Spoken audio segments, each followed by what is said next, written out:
100,000 Americans that have already bugged out and are preparing to survive. Well, if you didn't, stick around and we will tell you exactly how that happened.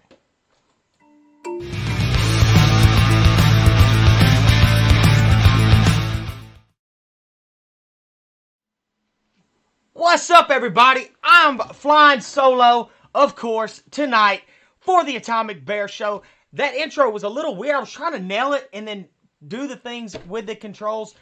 But y'all know how we do things at the Atomic Bear Show. But what's up, Kira? We got a fun episode that we're going to be doing tonight. Well, fun, it's just going to be a little bit interesting. I don't know if anybody has done, an actual show about this. And me and Jeff were talking yesterday, and he kind of threw the idea at me. And he was even saying exactly what I said at the beginning of the show. Man, did you know that there's, 600-something thousand people that are already bugging out? And I'm like, man, what are you talking about? But the homeless factor is kind of what we're going to talk about tonight. And if we can, if y'all like it, we have a big part 2 that might be coming. But what's up, everybody? Sorry that I have been MIA the past 2 weeks. That was definitely my fault last week, for sure. And then the week before that, at least I might can blame that one on my internet provider. But we got Big Jeff with us tonight, who definitely has been holding the fort down lately. But what's up, everybody? What's up, Jenny? What is up, FBI? What up, Big Richard? What you up to? Monica. And Big Redneck is in the house. A Tesser. What is up, everybody? Hope you're having a good Thursday. I'll quit rambling and bring in the main man, Jeff, and we will get into it. Now, y'all let me know if there's any problems with sound, if there's any problems with buffering, blah, blah, blah, blah, blah. Let's bring in Jeff and see what he's been up to this week. What you been up to, man? Hey, Matt. Hey, everybody. I'm glad to see our fans are always there every week, and it's awesome. Well, this week has been a bit of a very interesting week. One thing that I want to mention is my girlfriend is an entrepreneur as well, and we're not working the same business. And she's now she visited a jail in Los Angeles to help some of the inmates to work out their business for when they're gonna get out of jail. So she hasn't told me how it went, but it's a full security jail, the whole thing. Mm-hmm. So it must have been a bit scary for her. I've never been to a high security jail either, right? Yeah. Fortunately enough. So that's cool. And there's a cool product I've been working on in the last few months. And this is a belt. Whoa. A tactical belt with an awesome buckle. And to be honest, I've been wearing this for 6 months, testing it. We went through different prototype, and this one is ready to go. Cool. So it's a tactical belt, not ready to sell right now, but it's in production. So that's another thing that is happening at the Atomic Bear. So we always thinking of new things that people want, people need. And this one, I love it. I wear it every day. And it's cool. So that's what's happening on my end. Well, man, that's awesome. You sprung that one on me. I didn't even know you were working on the belt. But I'll tell you something funny. Whenever you were saying what you were saying, the way that I first heard it, you were like, and my girlfriend, blah, blah, blah, she's in jail over at the, and I'm like, wait, I know I didn't hear that right. So, man, hey, maybe we can get her on the show. We'll just get her on the phone. But yeah. Jeff, man, how's it up there, dude? How's we won't do much weather talk because I just thought about how boring weather talk is, but is it still cold up there, man? It's getting better. Today was a bit warm, but it's been the worst month of March ever that I can recall. It's been cold. It's been snowing. It's been raining. It's been terrible. So I cannot wait for winter to go. Yeah. And summer to come. It's just insane. But, that's the way we don't decide these things. And as long as we don't have hurricanes, earthquake, everything is good, Cool, man. I won't even tell you about the weather then down here for March because, dude, it's been nice. And then it's going to get blazing hot and then it'll be miserable. But what's up, everybody? A Tesser. What up, Brandon? Eugene. What you been up to, Eugene? that has to be scary going into jail. Oh yeah, that was Yeah. from Jenny. I bet. Yeah. Have you talked to her since she's done it, or you hadn't? No, no, she has not talked to me, but she was allowed to only wear black and white, no blue, no metal bra or metal braces bra. Like they had a long list of very strict things. So she was like, "Oh, at least I have some clothes that will fit." But and it's pretty like no cell phone at all allowed, nothing. Like you just go there they were going to do a bit of like a Shark Tank. It's with the an organization that teach the people in jail that want to learn and are have a chance to get out eventually. I guess I don't know about the details. And she's going there to be a bit like an investor for as a Shark Tank per person. So it's going to be less stressful than being brought by force against your will. Yeah. But like when you're not used to it, I cannot imagine. Yeah. Yeah, for sure. And guys, if you want to stick around and listen to me and Jeff, and I know I need to go ahead and get into this thing because Jeff, he sprung it on me yesterday, and I've kind of have got a few little points in, talking about the second show, but what he's going to be talking about today is actually, it's just different. But if you want to stick around, we'll tell you how you can win one of these little pouches right here from the Atomic Bear, which I'll get into in a little bit. But guys, welcome to the show. Now, Jeff, let's go ahead, let's get into it. Now, what made you think of doing the homeless survival? Because that's actually thinking outside the box, when it comes to surviving, because people don't look at, okay, well, if you're homeless, like the homeless people, the homeless population, they have to survive every day, whether it's under a bridge or doing this, and then the climates that they're doing. What made you think of them? Well, like I'm sure, guys, and I would like to hear everybody's stories in the chat. But I live in a small town. Small. There's about 3 million people living, so it's not a small town. It's a small city, I would say, compared to New York. And you guys in the States have those massive cities. But anyway, so compared to New York and Boston, this is a small town, small city, but still 3 million people. So downtown Montreal, I used to go there every day for work, and in the metro, I would take public transport, and in the metro, you always have people asking for money, and I always wonder, should I give them money? And then one day I just get out, and there's a guy on the floor. He's not moving. Call the ambulance. Paramedics are ATAT when someone does that, but I did not know if the guy was still alive or not. Anyway, so being close to these people and also being interested, watching documentaries and trying to understand why they're there. And especially in our climate, when you're in the north, it's so cold in the winter. You wonder, how do these guys survive? How do they make it through winter without dying? Some die. It happens. That's very sad, unfortunate. So I just thought, hey, this is real, man. These guys have no home, so they had to leave home. At some point, they had a home. They're born in a home. Most of them, like they're born in a home or with a shelter and all that. Eventually, something happened in their life. They had to bug out, whatever it is. So we're thinking about massive shit at the fan type of events, and then we have to bug out. But think of like simple things. You cannot pay your rent. You lost your job, cannot pay your rent. You have to get out. Yeah.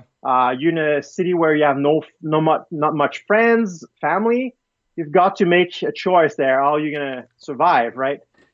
You can get sick, mentally sick. You can be suffering. Some people suffer from, family violence. So they get out, but they have nowhere to go, and eventually they end up in the street. There's so many reasons why these people had to bug out at some point. And now they bugged out, and they're trying to make it. And when I look at the stats, I was stunned. Like in Florida, for example, do you have like people or it must be a lot easier, I guess, in Florida than it is in Canada. But how is it? Like, do you have homeless people? Yeah, and I guess we definitely need to keep this more of the survival side of the homeless thing, instead of just getting to the homeless debate. However, the down here, I guess because I'm right here at the beach, and there's always traffic coming through, especially during the summer. And I see the same people. Sorry, guys. It's my dad calling me, of all people. anyway, so they hadn't lost my train of thought. So we have all these people down here, but I'm not sure that a lot of them are actually homeless. And I know they're there all day, and they don't. It's almost like a job for them. I know the same lady that's going to be sitting right here, and it's almost. And I make it. I was like, they got to make $60,000 a year, doing that, especially with the traffic. However, what me and you were talking about was I would like to go and interview them, find out whether are you a panhandler, are you a beggar, are you actually homeless? Because I guess when we think about bugging out and being homeless, one thing that I thought about was, if you think about homeless people, that doesn't necessarily mean that you're living under a bridge. You can live in your car, you could be in an RV, you could have a tent, and some of the things that I was thinking, okay, well, homeless, because that's a pretty big number. And then you go, okay, well, of course there is the extreme side, but then I think there's also the side that you were talking about, the people that, have lost their jobs or, Vietnam vets or just war vets in general. Well, I can break the stats for you, Matt. Like, Like there's in 2017, there's 550,000 homeless people, like quote unquote homeless. Out of that, there's about a third of them that are, recurrent, like persistent homeless. They will stay homeless for more than a year or longer. Oh, okay. And yeah, so it's not 600,000 ish, but it's still like 170-ish thousand-ish. Then you will have out of that about 40,000 are veterans, officially veterans. Yeah. Now, I understand that these stats are approximate. There's nobody who is like numbering them, but they're trying to estimate that. And out of that, so there's all sort of reasons. But one thing that is interesting, if you spend some time looking at how they live, what they do, is the main challenge is to find shelter, right? And this is the same type of challenge that we have if we have to go in the woods or anywhere else. We need to get shelter to control our body temperature. So they will have tarps. They will have tents. They will find containers, places where they get. Some people even live in the metro. They used to live in the metro. I don't know if it's even possible nowadays, but there's stories of even kids living in the metros, New York metro, in I think the 70s. So finding a shelter where you can have a control on not getting wet, not getting too cold. And then they use a lot of cardboard. So they will use boxes to just fill their shelter. And cardboard can be used as an isolant. So they will do isolation with that. Some people will even have they will get into their cardboard and they will just be in the box like that. And if the box is a bit waxed, they're kind of protected. Although I'm not sure it's the best protection. Yeah, I was going to say, with cardboard, it's definitely, I probably would say that it's more of an insulation type thing. Because in, where I'm from, the old camps, they would have these school buses. They would gut out and make them into camp houses. And they would put the cardboards up, or, little egg cartons and stuff. But, for the insulation. However, I would think that it wouldn't really protect you much from the elements. Like, let's just say a heavy rainstorm came. Yeah. It might, for 30 minutes or so until it, caves in. But, there's a lot of times if they go to the shelters, well, I know, some of the homeless people, they get kicked out of the shelters. They can't go back to those shelters. They're on the list. But there are shelters. I don't really know where any of them are, of course. And not that, but I'm sure there's shelters that you could go to if you were to ever bug out, and you become homeless.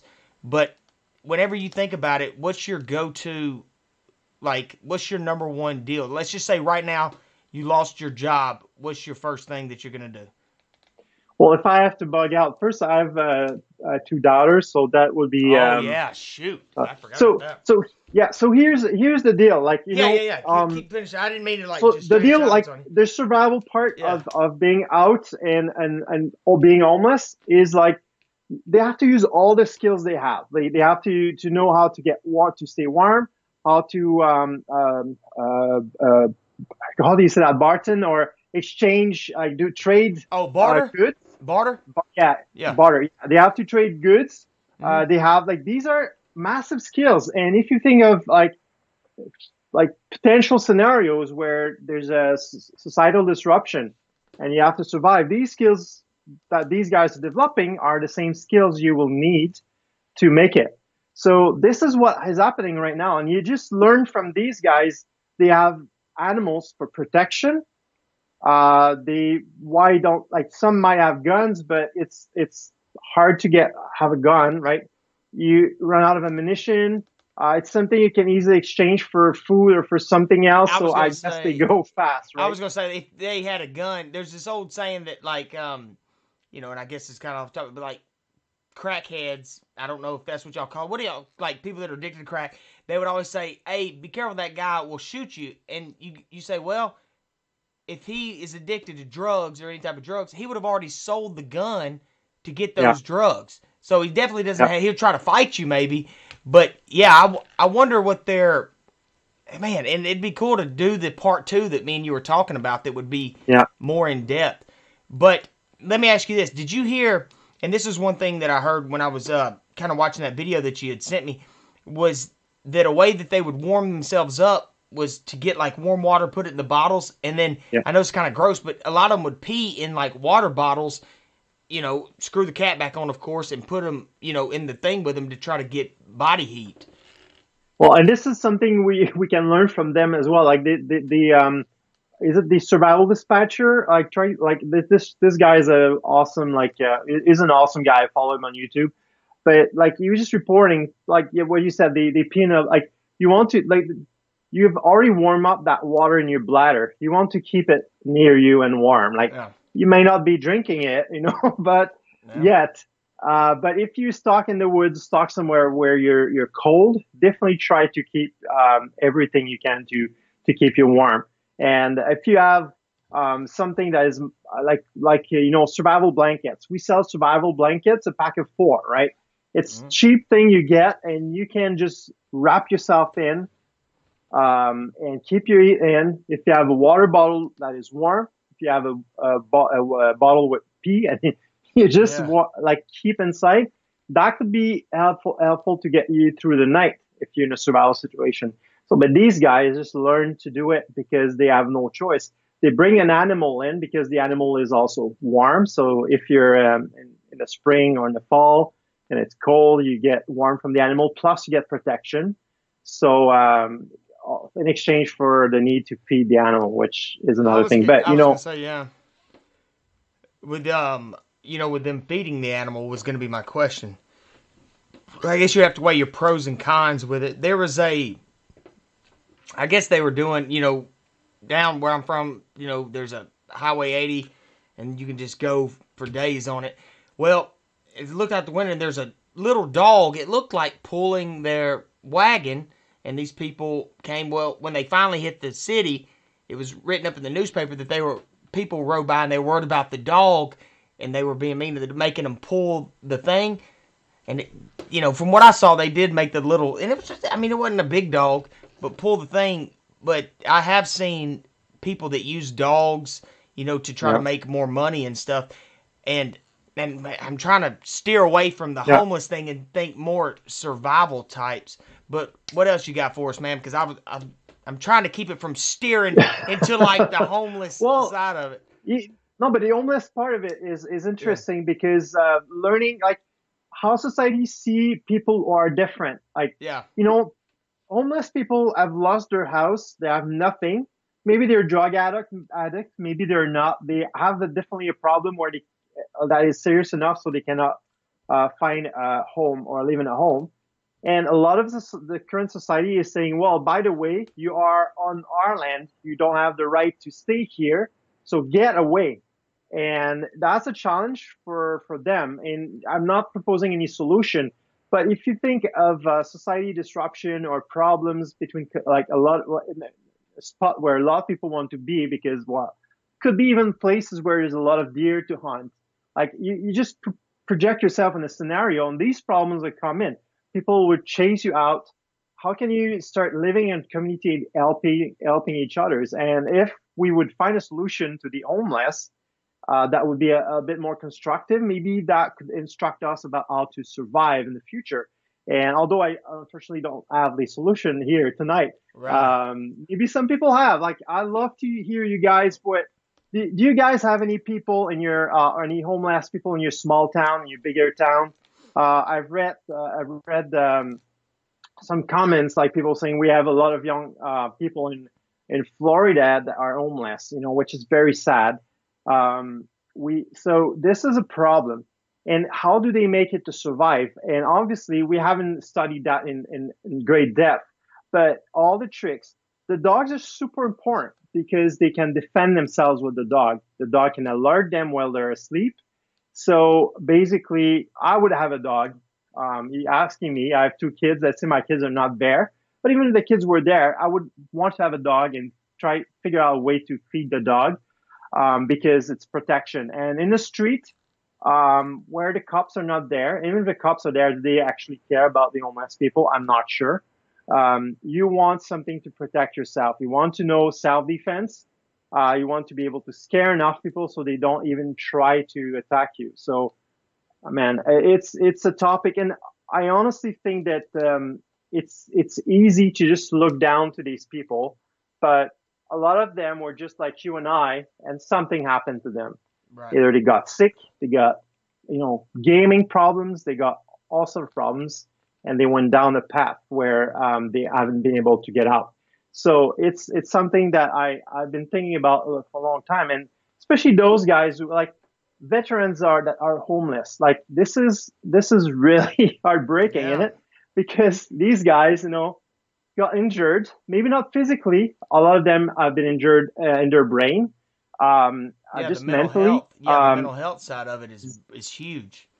Yeah, it's huge. So I mean, it's unfair in a sense, right? Anyway, so that's the homeless component. Now, surviving, like it's all about shelter, but I think the most important thing that that is to remember as well is having a network of people around you. So if you lose your home, you're not in the street. You have someone who will welcome you while you're making it out, when you're fixing the problems. And even if you're in the streets, making friends, being able to make friends and be able to build that network, that community part. And I don't believe that people, if the shit it's a fan, that people will start killing each other. I think it's going to be the opposite. People will gather together and survive together.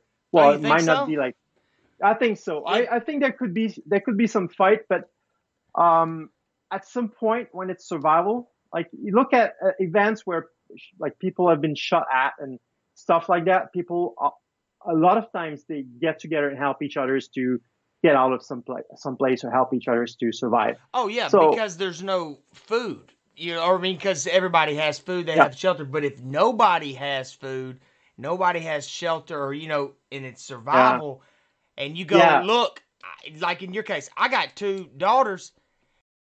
The guy has food, and I don't have any food. What am I gonna do?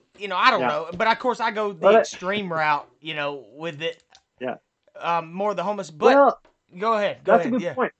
No, that's a good point. What I want to say is, yes, people will eventually fight, but when things settle a little bit, if it's terrible, like if there's no food for nobody, then everybody's gonna die anyway. But I mean, you build a community. Almost, and I hate to give this cheesy example, but like The Walking Dead, when they were in the prison, they had their community. Blah, blah, blah. Okay, what do? You do this, you do that. And, of course, there's strength in numbers. Is that kind of what you're getting at? Yeah, exactly. Yeah. I'm not saying it's going to be like peace and everybody's going to be the happiest, but I think even the Walking Dead is overplaying the war side and the fight side of things. But, it has to be interesting as a show, so they're forgiven. Yeah, and some tips, and, if you were to happen to lose your job, God forbid, just something happened where you are out on the street. The guy, and what was his name again? The video that I watched. Oh man, I need to find it. It's the survival dispatcher. Let me check. Yeah. Well, while you're checking it, the two things that really stuck was, a lot of people can go to, the Goodwills and get clothes. People donate clothes, but a lot of times they don't donate socks. So socks are That's really a good. important. Yeah. And then they were also saying, if you were to go to like a fast food restaurant, don't go steal all the napkins and the ketchup packages and the salt. But those are kind of some things, like if you need napkins, you need salt. And those two things kind of stuck in my head, from that video. And honestly, the reason why we're doing this kind of impromptu, just kind of off the cuff homeless thing is because me and Jeff have got an idea about going more in depth with this and strictly sticking to the survival side of it. Maybe going in, Yeah. because he's in Canada, I'm down here in Florida. I mean, and just thinking of the extremes, because he's got homeless folks, I got homeless folks. There's homeless folks everywhere, and looking at the numbers, I mean, it's either higher or lower, but that number is still insane. Yeah. And we're not going to dive into the drug problems and if that happens to come up, blah, blah, blah. But y'all let us know what y'all think about us, maybe, and it might not even be a show. It might just be something that me and Jeff kind of work on, to try to get their ideas on, okay, well, how do you survive? Okay, well, you do this. Well, what about this? Because it's hot down here. It gets super hot. Oh, Butch, I saw him in the comments earlier talking about Florida, and anybody else down here. Y'all know how it gets. And then in the wintertime, up there where you're from, it gets freezing cold. So Yeah. the two extremes would be something to really get. But y'all let us know. There was somebody in here earlier, Jeff, that was saying, I think it was Phoenix, was saying that he was homeless by choice. Yeah, as a young, later was homeless when my son was very young. Yeah, and, homeless by choice. And it's almost, I saw something earlier today when we were kind of watching it, and there's not much stuff out there. But, a woman lives in her van, she's going to school and working, has got a daughter. And I don't know how much of that was Some due. people want just to disconnect from society because Yeah. they just can't. Like you also see people like working like Manhattan, or downtown in the city, and they say, "Oh, I'm just fed up. I want to go at my small farm and live in the countryside and just be relaxed and not being stressed every day." And so a lot of people, some people actually don't want to obey by the rules and feel that they have to do some things to please others and please society and please their friends, their family, everything. So I've heard these stories as well in documentaries, but I don't think it's a majority of people. But yeah, some people decide to do that. I want to know you guys. Like, I know exactly in what city you are right now. Like, and I know some of you, but in your city, do you encounter a lot of homeless? So I've read that the state with the highest rate of homeless people is California. Yeah. So I don't know. I don't know how you guys are, what are you guys are seeing around you, but it's definitely in Montreal. There's everywhere in Canada we have homeless in all big cities. And it's sad, but that's the way it is. But what you guys experience, I'm very curious to know what's happening around you, and have a readout about in many states in the U.S. because this is there's not a lot of things out there about it. So it's interesting, always interesting to know. Yeah. Another thing, so I want to mention some. Go ahead, Matt. You want to say something? Well, no, I was just going to mention, because you were saying there's not a lot of stuff out here. Richard was saying you should see the movie, the Florida Project movie. It's about homeless people living in hotels here next to Disney. So, that might be something to go check out. I'm actually going to write that down because I will forget about it. But it is called the Florida Project movie. Project movie. Boom. So we might check that out, Jeff, as we're doing it. Yeah, we'll definitely look it up. Thank you very much, Richard. And Richard is saying that he sees the homeless all the time in Central Florida, Lottery. Yeah. Yeah, and old Phoenix talking about being homeless. Eugene, here in part of New York, live in a hotel. They put, okay. Yeah. See, there is a lot of places where they try to put homeless people, but at some point, you know, are you really homeless? Like what are you doing? Or Yeah. and so it's kind of a hard thing. I remember, growing, man. Anyway, we'll stick to the survival side of it. We'll jump into the homeless stories, later on in the future. But of course, I can totally ramble with it. But Hey, appreciate Matt. everybody stopping by. Go ahead, Jeff. I know that you were talking about something. Go ahead. Yeah, Matt. I just want to like it get back to the giveaway for this week. So this Yep. pouch. Can you show it again on the screen? Do you have it around? What's that? Because the pouch, the individual first aid kit pouch, a giveaway Oh, for the week. yeah. Bam. Got it That guy, yeah. right here. Boom. And then Jeff was saying, you just grab this? No, wait. How did you say do it? Yeah, the top. You just the top. Yeah. Yeah, but there's Pull it. I'm trying to pull the thing from this. Bam! Just like that. Yeah. And then somebody was saying, was it emergency first aid kit? You can make this thing whatever you want it to be. Jeff, y'all did a really good job on this pouch. No bullshit. This thing is actually really cool, man.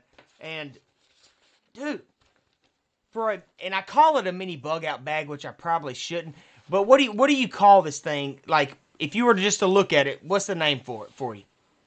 Well, it's an individual first aid kit, so pouch. Okay, So so you I are doing the first aid?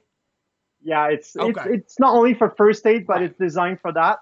Mhm. And obviously, you can use it for anything you like. So it's basically a pouch that you carry on your backpack. There's a molly straps.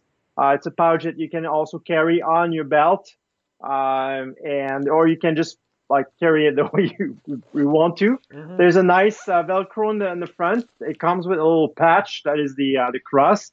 But I used to put a flag on it or a moral patch or like whatever you want.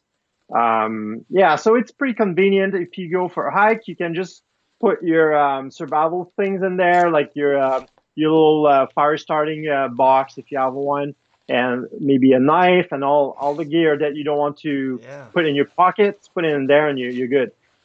Yeah, man. This thing is and I hadn't. Well, I guess I don't really look for them, but having this thing is pretty cool. To throw some stuff in there, and I like how that Velcro comes off. So even if you want to slide things Yeah. down in it, and I'll give you an example. In case you want to carry your pen while you bug out for no reason at all. But bam, dude. But anyway, how can we win this thing, man? So I just told you today, but because last week I actually announced it last week. We have created a group that is a closed group on Facebook. So if you're on Facebook and you like talking survival and you would like to share your knowledge, you like to with others. So it's a community thing. It's not like the business is going to interact with you guys, but not in a business way. It's going to be more of a we might ask you your opinion on new products and designs, and you can submit ideas. But the whole goal here is just like you have a problem building a bug out bag. You have what type of knife should I choose there, and the community is going to interact and help each others to make better decision and learn together. And as time goes, I will bring some content like from experts, mini courses and stuff like that. I'll make available in that community. It's a closed group, so you have to apply to be accepted. The group is called it's called Atomic Bear Elite. Atomic Bear Elite, and I'll actually post the name of the group in the Facebook video. So if you guys are on YouTube, I cannot easily post on YouTube right now, but you can go check it, or you go on Facebook and you search Atomic Bear Elite. Anybody who's going to join the group between now and next week. So last week I had about 10 people who just joined, and we give away 3 tactile pens to one person that was picked randomly in the group. So this week it's going to be a bit more open. We'll have one IFAC pouch given to one person amongst everybody who joined in the coming week.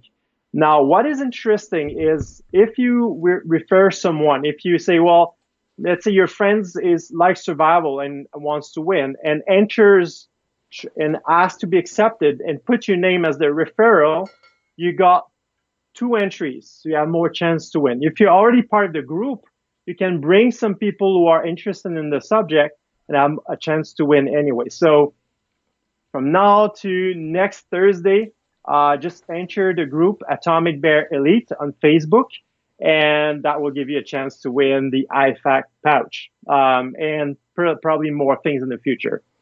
Yeah, and I don't know if it was clear. Just guys, let me Hey. know if I was clear or not. yeah, y'all let us know. Now, I know what questions that we might have, and again, guys, we're going to be working through this thing for the people that don't have, Facebook accounts. I don't know how hard it is to create one, but like he was saying, go in there, join it. You got a chance to win. And Jeff, did you mention the and they might be in here right now, but somebody won 3 pins. Yeah. Last week? Exactly. It's Amy Sariat. I don't know if it's pretty cool. Yeah. Amy Sariat. I'm not sure pronouncing your name. Announce it on the Facebook page, but Amy Sariat got 3 tactical pins by the fact that she entered, and I was glad because you guys are amazing. You just go and do whatever is needed, and you guys also are very savvy and whatever. And I'm sure it's going to be a great group, so people can help each other. Learn together, and it's going to be awesome. Oh yeah, and go ahead, man. Yeah. No, sorry. I want to say it's closed. So anything you post in there is not seen by anybody outside. You have to be part of the group. You cannot share the thing outside the group. So it's really private. So that's the cool thing about it. I like that. I'm telling everybody. So whatever y'all say, I'm sharing it all. No, but I tell you what's good about some of our fans in here. They will call us, or they don't necessarily call us on our BS, but I'm the first to tell you, I don't know what the heck I'm talking about with some things. And, when me and Jeff are doing the shows, we don't claim to be experts about anything. No. I'm a country boy. He is up there. What do you call yourself up there? I guess I would call myself from the country, but I don't want to say you're not a northerner. Like, what do you say? Northerner? Yeah. I don't know. Yeah, okay. I don't know. Well, fair enough. So, as y'all can tell, but there's a lot of people in there that's like, actually, boom, boom, boom. So, what's crazy is even reading these comments, man, I've learned so much just from people coming in here and doing this. So, guys, thanks for watching and putting up with mine and Jeff's show. But again, we have got some big plans for the future. And, the past 2 Wednesdays, we've had some good meetings. We're getting ideas, and we are listening to y'all. So if y'all have any ideas, definitely throw them at us. But Butch wants to know who won last week. It's Amy Sariat. Bam. Yeah. There you go. Michael says, why did you, I don't know that word, and then kick me out? Do you know Michael? No. I don't know, but hey, he might be talking to somebody else in the thing. Oh, Monica's in here. The bag is awesome by Phoenix. And then Nikki, what's up, Nikki? San Francisco has a much worse homeless problem. Most people never go to shelters or anything. Yeah, probably San Francisco might have the worst. And then there's is it in LA, Skid Row? I don't know. Have you ever heard about that up there in Canada? No. Yeah. Check out Skid Row. But, boom, the Great White North is what old Scott calls you. The Great White North. Just trying to join. Hopefully, I had a good answer for it. But, Jeff, before we get out of here, man, do you got anything else to share with them? Well, I would just say, guys, thank you very much for being there. If you like the show, and you're on YouTube, hit the bottom subscribe. We just post good stuff. And you'll be notified when the show goes live, so we won't forget about it. If you're on Facebook, well, you can like the page. That is always a good thing because then you will have some posts from us. And if you don't like us anymore, just unlike it. It's easy. So no string attached. And if you're serious about being about survival, about preparedness, and you love chatting about tools, gear, and all that malarkey, all these things, please join our Atomic Bear Elite group on Facebook. I just post the link in the comments of the show. So you guys, thank you so much for being there. I wish you a good week. I wish you a great week, and be safe. Keep preparing. Keep thinking about what you can do to make your life and the life of your dear ones safer and better. Yeah. So thank you for being there. Yeah. For sure. And guys, before y'all leave, Jeff, even though he might not have brought it up, we do have something to give away for you. It is a special little guide. And all you have to do is go to theatomicbear.com/guide. Super simple. Let me show y'all what I'm looking at right here with the screen. Bam.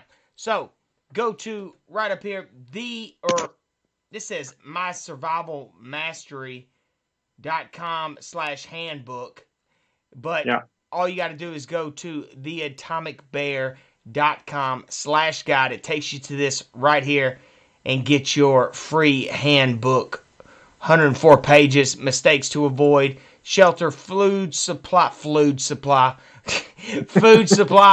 lethal weapons. Y'all know the whole thing. And guys, if you're new, make sure that you do hit that subscribe button if you're on YouTube. I know that we are streaming on 3 YouTube channels, Facebook. We kind of cut out the Twitch and the Periscopes and all the other ones because it was just so much stuff rolling in. But appreciate you watching, guys. And Jeff, one more thing, man, before we get out of here. You got anything? That's it. You did it all. Man. All right, guys. Appreciate y'all watching the Atomic Bear Show. Again, I know this was a little impromptu, homeless survival thing, but I think the idea is really fascinating when Jeff kind of brought it up to me last night. And I think the more that we talk, it's going to get a little bit bigger and maybe into some more detail. So, again, if you join that closed, group chat, throw out some ideas, to Jeff. Jeff will relay them to me, and I'll shut them all down, of course. But, other than that, thanks for watching, guys. Y'all know where to find us. If you don't, we are right here every single Thursday at 9 p.m. Eastern Time, 8 p.m. Central. We love you, and we will see you next week.